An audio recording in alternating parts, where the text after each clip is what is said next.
సాధారణంగా మనలో చాలా మంది చేతివేళ్లకు పెట్టుకునే ఉంగరాల్లో, మెడలో వేసుకునే చైన్లలో తమ భక్తి కొద్దీ ఇష్ట దైవం యొక్క ప్రతిమను ఉపయోగిస్తుంటాము.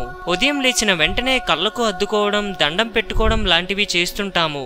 దేవుడి ప్రతిమ ఉన్న ఉంగరాలు, గొలుసులు ధరించగానే సరిపోదు, వాటిని వాడటానికి కొన్ని పద్ధతులు ఉన్నాయి. ఉంగరాలలో కానీ గొలుసులలో కానీ దేవుడి ప్రతిమలు ఉంటే వాటికి దేవాలయాల్లో తగిన పూజలు, అభిషేకాలు చేయించి జాతకరీత్యా ధరించాల్సి ఉంటుంది. అలా పూజ చేస్తేనే ఆ ప్రతిమలకు శక్తి వస్తుంది. అప్పుడు సాక్షాత్తు భగవంతుడు మన వెంటే ఉన్నట్లు. అయితే ఇక్కడ ఉంగరం ధరించిన తరువాత తీసుకోవాల్సిన జాగ్రత్తలు చాలానే ఉన్నాయి. ఉంగరంలో ఉన్న దేవుడి ప్రతిమ తల మన మణికట్టు వైపు, దేవుని కాళ్ళు మన గోర్ల వైపు ఉండేలా ధరించాలి. ఎందుకంటే మన శరీరం, చేతివేళ్లు, గోర్లు భూమిని చూస్తూ ఉంటాయి. ఉంగరాలని కళ్ళకు అద్దుకునేటప్పుడు గుప్పిట ముడిచి కళ్ళకు అద్దుకోవాలి.